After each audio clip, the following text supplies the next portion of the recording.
오늘 설교 제목 여러분 아십니까? 설교 제목이 뭐죠? 제목이 뭐죠? 주님이 디자인하신 교회. 주님이 디자인하신 교회라는 이 제목, 주제를 가지고 제가 앞으로 한 3주 혹은 4주 정도 나누어서 말씀을 전하도록 하겠습니다. 하나님께서 크신 은혜가 저와 여러분 가운데, 우리 교회 가운데 있으면 좋겠습니다. 여러 소경들이 모여서 코끼리를 만지는 거예요.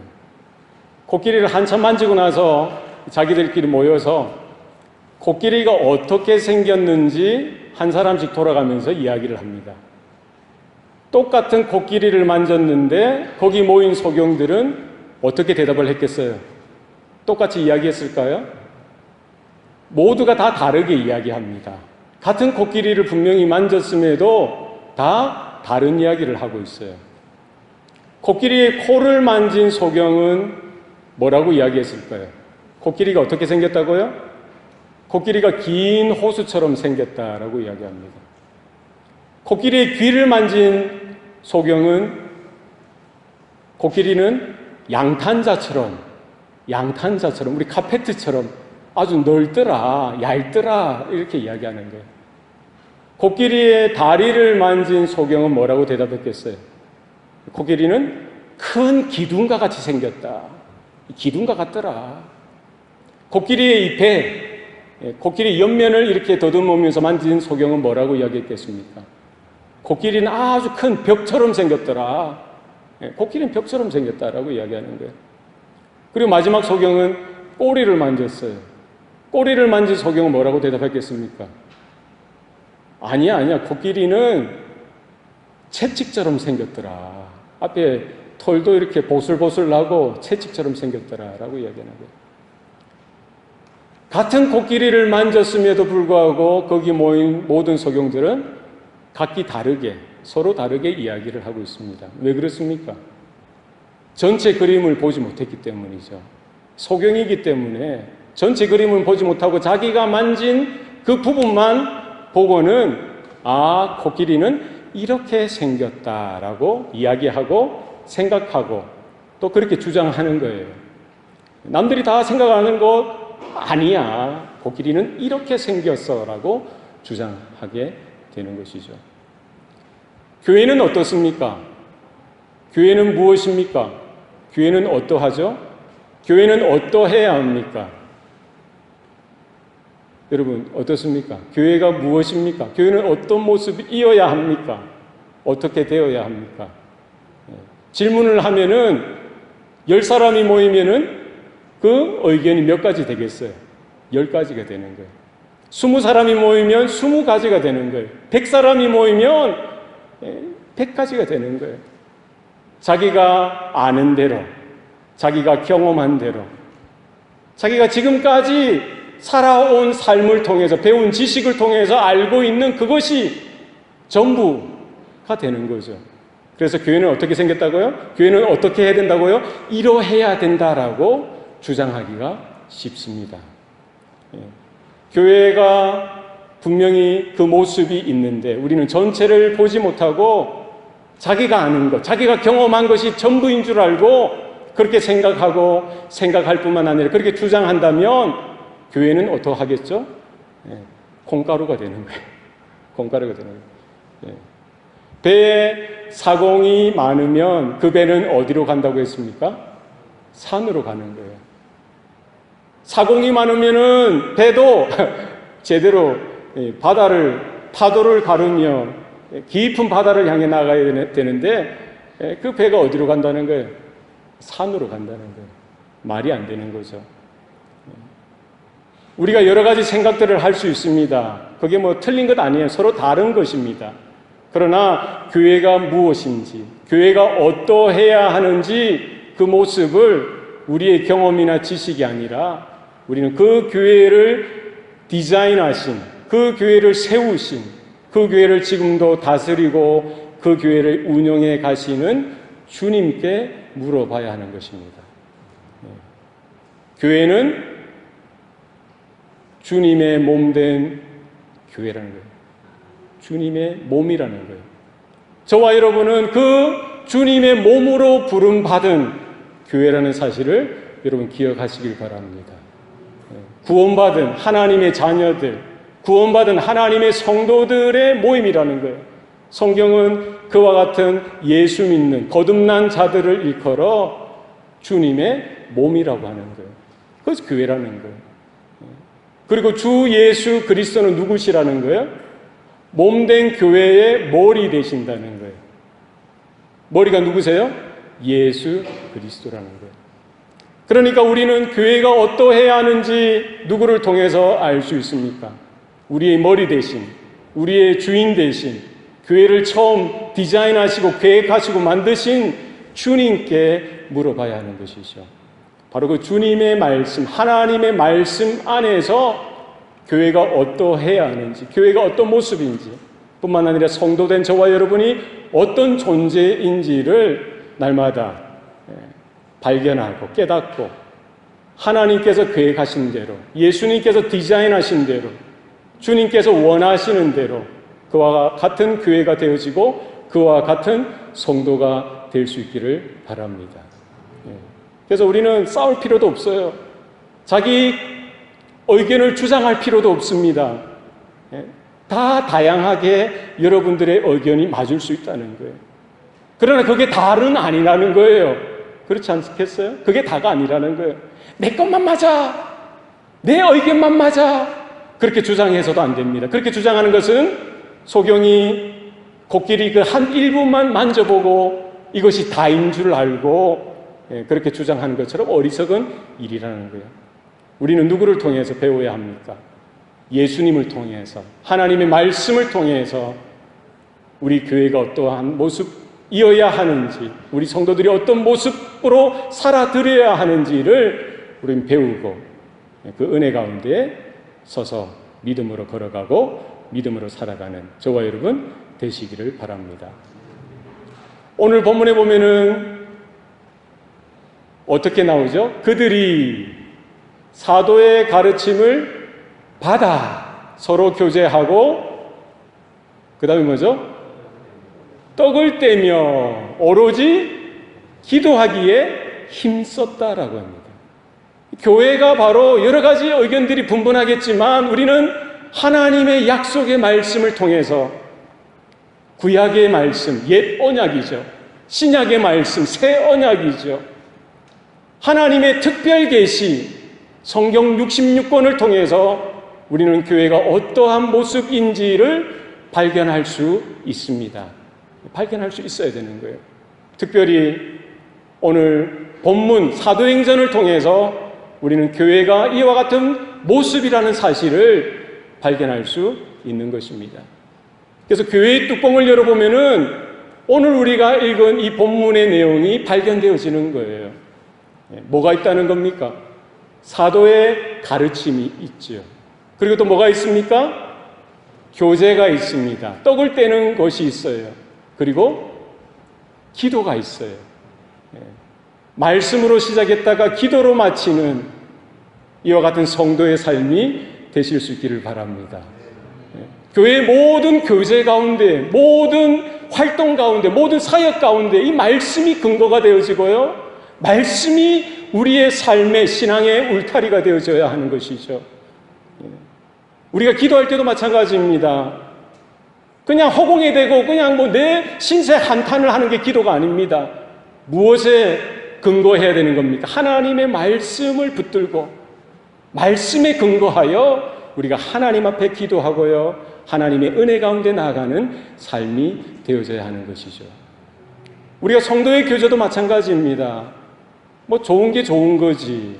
뭐 사람의 좋은 것, 뭐 그것도 훌륭한 것이죠. 얼마나 귀합니까? 그러나 그게 다가 아니라는 거예요.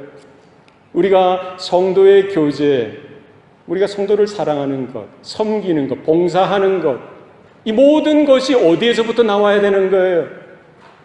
말씀에서부터 나와야 하는 거예요. 막연한 나의 상상이나 생각이 아니라 뭐 사람들이 그렇게 하니까 그렇게 배우는 것이 아니라 하나님의 말씀에서 근거하여 우리의 성도의 교제도 나타나야 하는 것입니다. 그래서 영적인 순서가 있습니다. 영적인 질서가 있어요. 하나님도 천지를 창조하실 때에 그냥 이렇게 되는 대로 지으신 것이 아니라 첫째 날, 둘째 날, 셋째 날, 넷째 날, 다섯째 날, 여섯째 날 순서를 정하셔서 그 질서에 맞게끔 하셨던 것을 볼 수가 있습니다. 교회의 삶 가운데, 신앙의 생활 가운데에도 영적인 원리가 있고 영적인 순서가 있더라는 거예요. 영적인 질서가 있더라는 겁니다. 가장 먼저 뭐가 선행되어져야 합니까? 사도의 가르침. 사도의 가르침이 교회 가운데 나타나야 하는 것이죠. 여기 오늘 본문에 나오는 사도의 가르침을 초대교회 성도들이 받았다라고 되어 있습니다. 사도의 가르침이 무엇입니까? 자, 여러분, 사도의 가르침이 뭘까요? 가르침. 누가 가르치는 거예요? 사도들이 가르치는 거예요. 사도들이 과연 무엇을 가르쳤을까요? 여러분이 알고 있는 사도의 숫자가 몇 명이죠? 몇 명이에요?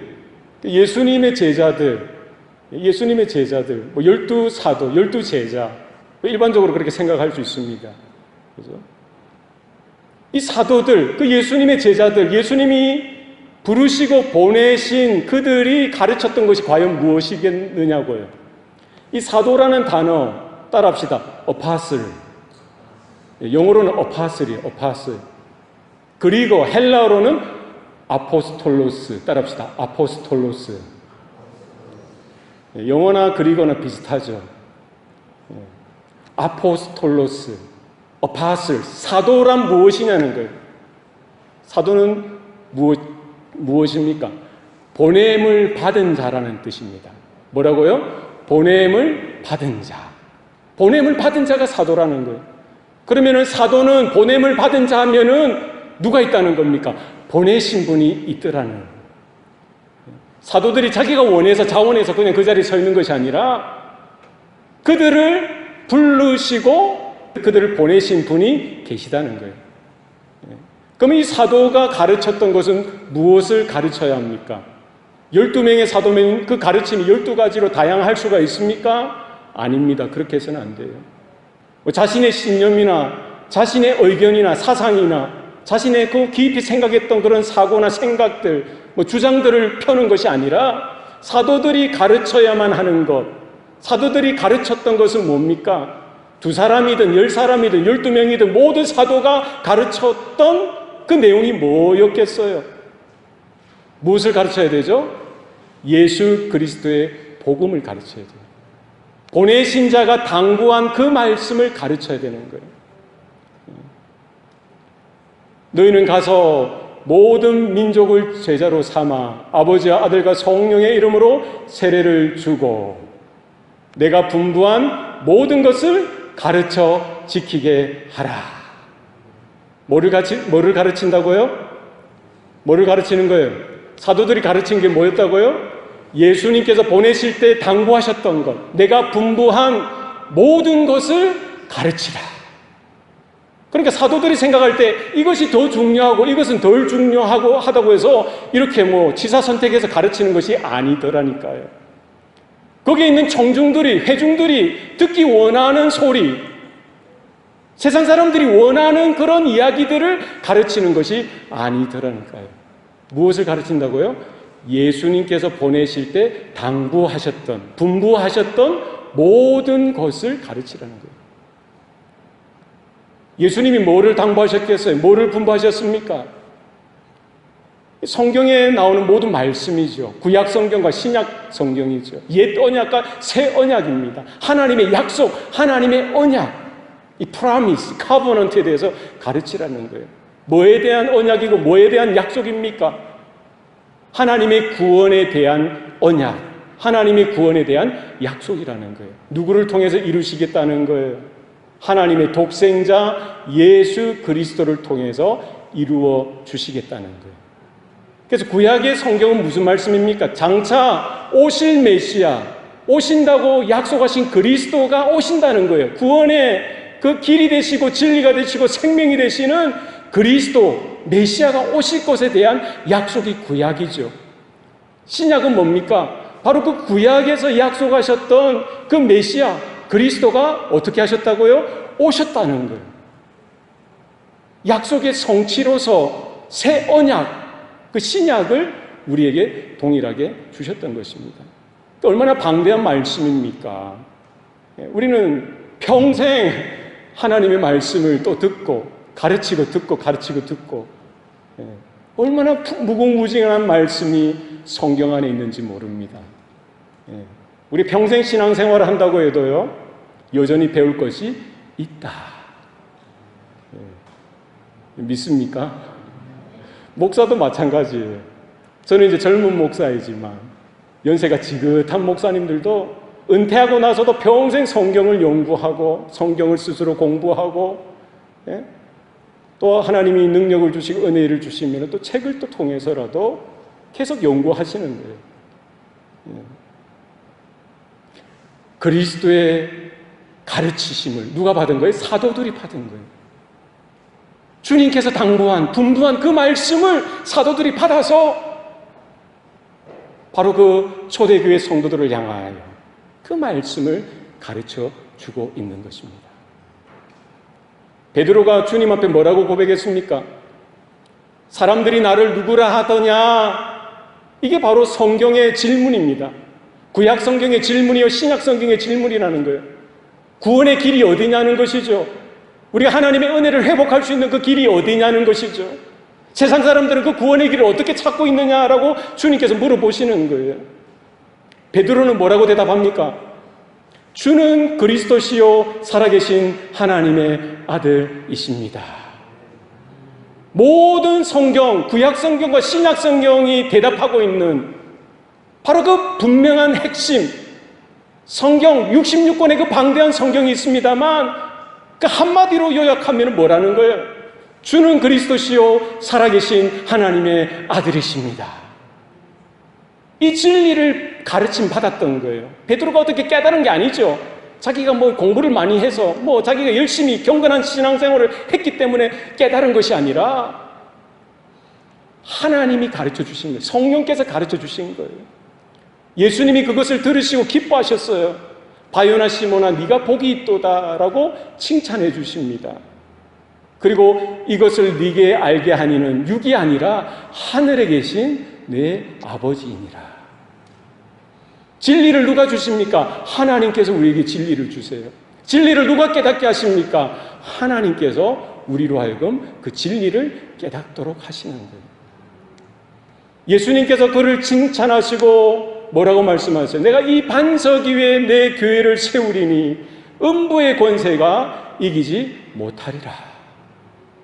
성도라고 하면은, 교회라고 하면은 분명한 역에 대한 진리에 대한 가르침을 받아야 하고요. 이 진리를 가르침 받았으면 이것을 입으로 고백하고 또 다른 누군가에게 가르칠 수 있어야 하는 거예요.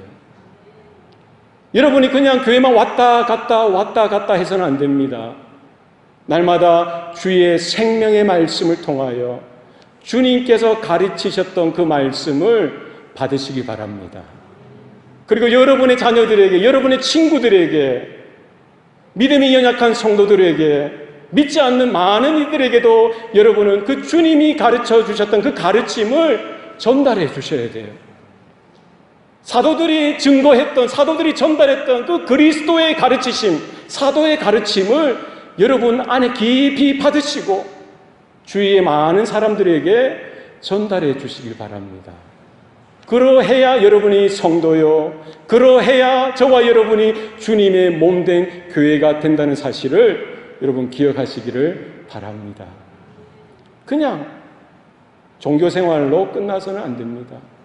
많은 지식으로 머리만 커져가고 마음은 냉랭해져가고 손발은 활동을 안 하니까 쪼그라들고 이렇게, 이 기형이죠, 기형. 우리 영적인 실상이 그럴 수 있다는 거예요. 머리만 커요, 귀만 커요, 손발은 이게 활동을 안 하니까, 순종을 안 하니까, 얼마나 끔찍합니까? 하나님의 말씀을 여러분 받으시기 바랍니다. 사도의 가르침이 있는 교회가 진정한 교회라는 거예요. 여러분, 십자가만 달아놨다고 해서 교회 아닙니다. 뭐 교회 건물이 번듯하다고 해서 교회 아니에요. 사람들이 많이 모인다고 해서 교회 아닙니다. 뭐가 있어야 되는 거예요? 사도의 가르침이 있는 교회가 진짜 교회라는 거예요. 여러분 믿습니까? 예수의 가르치심, 예수의 복음, 생명의 말씀, 하나님의 특별 계시, 그 하나님의 말씀이 있는 그대로 선포되어지고 가르쳐지고 그 가르침을 받는 자들이 있을 때에 교회라는 겁니다. 여러분 기억하세요. 어떤 교회가 튼튼한 교회예요? 어떤 교회가 건강한 교회입니까? 사도의 가르침이 능력 있게 선포되어지고요, 예수 그리스도의 복음이 능력 가운데 선포되어지고 모든 성도들이 아멘, 아멘 받을 뿐만 아니라 그 말씀을 따라, 그 가르치심을 따라 지켜 행하는 삶이 있는 성도, 있는 교회가 건강한 교회가 된다는 사실을 여러분 기억하셔야만 합니다. 우리의 신앙의 삶이 하나님의 은혜로 시작했어요. 주의 그 복된 소식이 우리의 귓가에 증거되어지고 우리 마음판에 새겨졌던 것입니다. 은혜로 시작했으면 은혜로 살아가고 그 말씀을 쫓아서 살아가며 주님이 부르시는 그날까지 그 말씀 가운데에 살아드려야 하는 것입니다. 이것을 놓치면은 신앙생활이요, 종교생활이 되어지고요, 냉랭해져 가고요, 초대교회 제사장들과 바리새파 사람들과 서기관들처럼 논쟁하는 것만 좋아하고 누군가의 흠을 잡는 것, 거기에만 혈안이 되어 있는 그런 종교생활로 전락하게 되어진다는 것입니다. 여러분, 사도의 가르침을 받으셔야 돼요. 하나님의 말씀을 받으셔야 돼요. 생명의 말씀으로 받으셔야만 합니다. 여러분, 우리 인생 길지 않습니다. 길어야 100년이에요. 50년, 우리 작년 여러분 50년 더 사시겠어요? 우리 청년들 지금 20대입니까? 20대면은 한 70년 더 70년. 그럼 90살밖에 안 되니까 80살. 아니 100세 더 100세 사세요. 100세 사시고 50년 더 사시고 여러분이 원하는 20년, 30년 다 사세요. 그 중요한 건 뭐예요? 그 끝에 죽음을 통해서 결국 하나님 앞에 서게 되는 날이 있다는 거예요.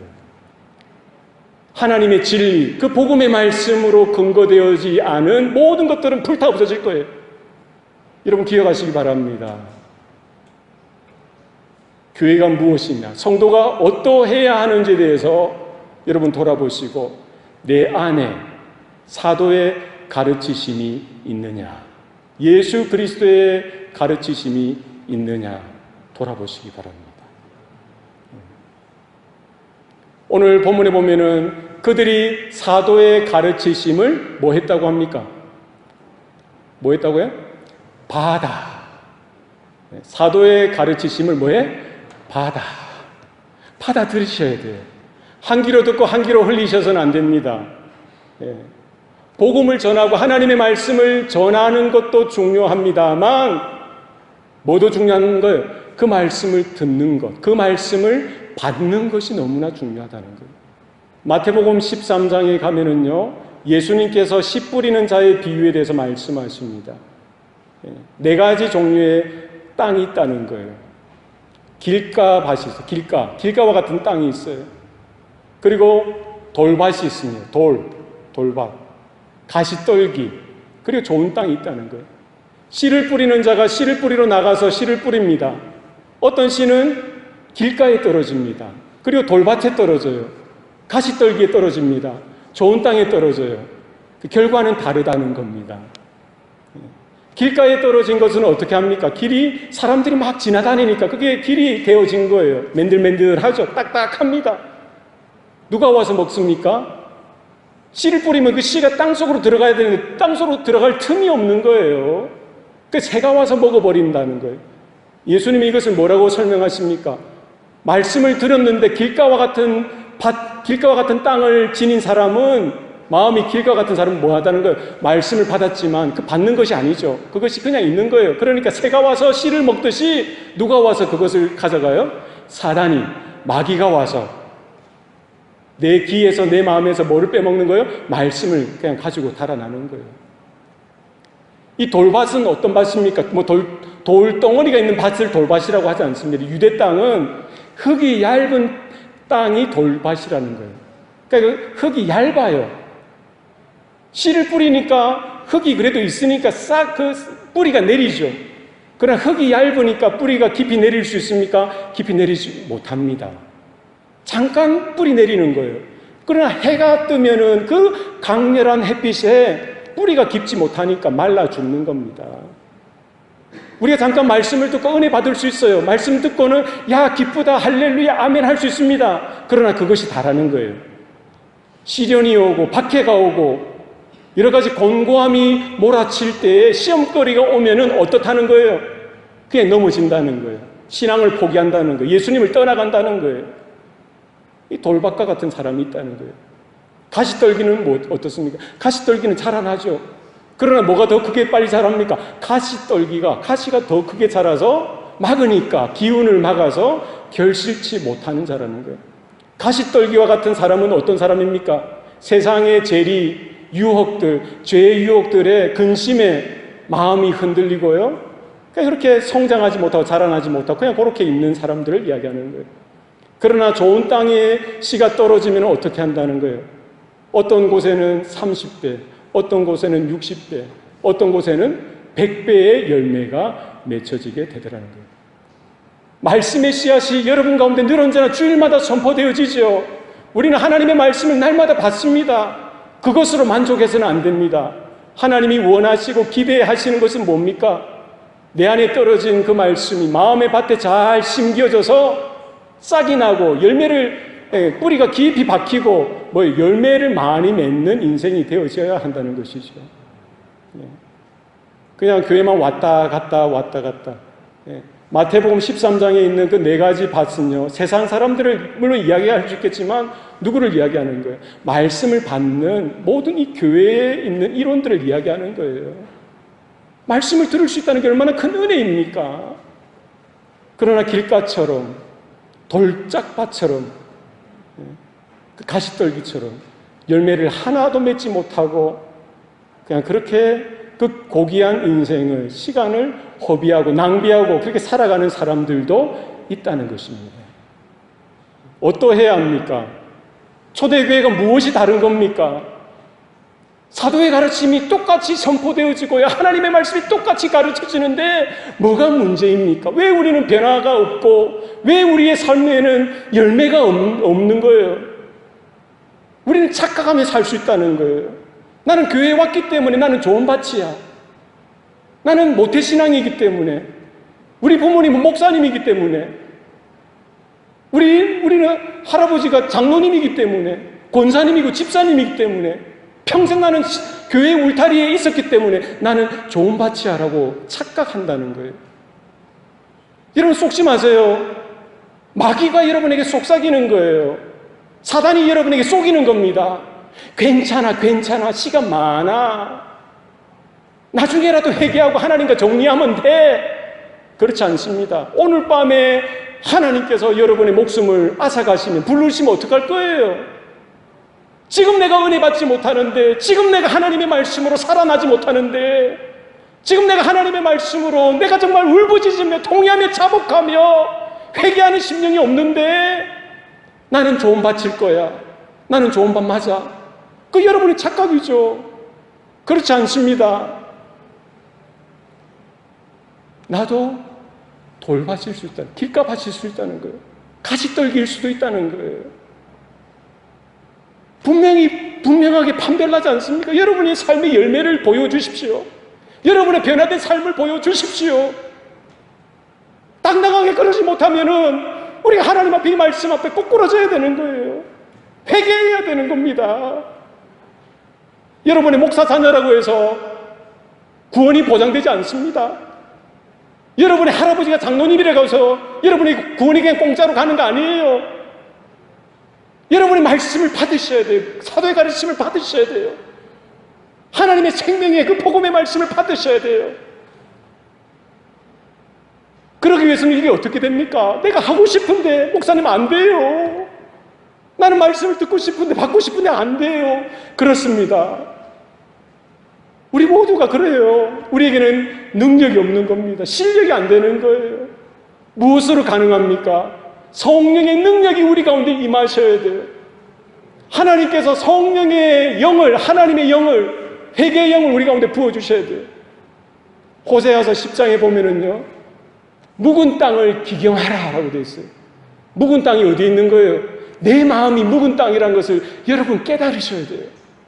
내 마음이 묵은 땅이구나. 내 마음이 굳고 강팍하고 완악한 거구나. 내가 정말 길가밭과 같은 존재였구나. 내가 정말 신앙생활 한다지만 돌밭처럼 잠깐 뿌리 내렸던 그런 신앙의 수준밖에 안 되었구나. 가시떨기 같은 존재였다는 사실을 여러분이 깨달으셔야 돼요. 지금 이 아침 하나님이 저와 여러분에게 기회를 주시는 거예요. 내 묵은 땅을 기경하라는 거예요. 내 강팍하고 완악한 견고한 이 굳은 땅을 여러분 갈아엎으셔야 돼요. 갈아엎으셔야 돼요. 꽃갱이로 땅을 내리찍듯이 얼마나 아프겠어요? 얼마나 고통스럽겠습니까? 마음을 찢으셔야 돼요. 여러분의 마음을 찢으시고 심령이 가난한 자가 되어지시고요, 애통하는 자가 되어지셔서 하나님의 은혜가 아니면은 나는 분명히 살 수 없다는 분명한 이 영적인 절박한 그런 심정을 가지고 하나님 앞에, 하나님 용서해 주세요, 하나님 불쌍히 여겨 주세요, 내가 하나님을 알기 원합니다, 예수님을 알기 원합니다, 제가 믿음이 없습니다, 도와주세요. 우리가 하나님 앞에, 예수님께 우리 자신을 내려놓고 우리의 마음을 쏟아 부으면서 우리의 묵은 땅을 기경해 주시옵소서, 갈아엎어 주시옵소서, 회개하고 통회하고 자복하는 심령이 되게 하여 주시옵소서. 여러분 기도하시기 바랍니다. 사도의 가르침이 없으면 교회가 아니라는 거예요. 사도의 가르침을 받지 못하면 성도의 삶이 아니라는 거예요. 종교적인 삶을 살아갈 수 있습니다. 그러나 그것은 바른 믿음의 도리가 아닙니다. 사도의 가르치심을 받으셔야 돼요. 그리스도의 가르치심을 받으셔야 돼요. 복음을 받으셔야 돼요. 하나님의 말씀을 날마다 갈급하면서 받으셔야 돼요. 이것이 없으면 교회도 아니고 성도도 아닌 거예요. 그냥 잘 신앙생활하다가 편안하게 살다가 편안하게 지옥 가는 수밖에 없어요. 당연하다고 생각하지 마시기 바랍니다. 심각한 경고요, 심각한 부르심입니다. 귀 있는 자는 들을지어다. 우리가 들을 수 있는, 말씀을 받을 수 있는 저와 여러분 되시기를 바랍니다. 기도하시겠습니다. 살아계신 아버지 하나님, 오늘도 살아계셔서 한 영혼이라도 더 구원하시기로 원하시고 열심을 내시고 또 주의 말씀이 땅끝까지 증거되는 그 일에 역사하시는 하나님인 줄로 믿습니다. 매 주일마다 말씀이 뿌려지고 선포되어질 때에도 우리는 그 말씀이 너무나 당연한 것처럼 우리가 받아들였을 때가 너무나 많습니다. 그러나 이 아침에 말씀을 돌이켜볼 때에 내 자신이 길가와 같고 돌밭과 같고 가시떨기와 같았던 것을 깨닫게 하시니 감사합니다. 하나님 어찌합니까? 어떻게 해야 합니까? 이 시간 회개의 영을 부어주시고 우리가 다시 돌이키길 원합니다. 우리의 묵은 땅이, 우리의 마음이 기경되어질 수 있도록 주의 성령께서 갈아엎어 주시옵소서. 그리스도의 가르치심을, 주님의 복음을 믿음으로 마음 깊숙이 받아들여서 짧은 한 인생 30배, 60배, 100배의 열매를 맺어드리는 복된 인생 되게 하여 주시옵소서. 감사드리고 예수님 이름으로 기도합니다. 아멘.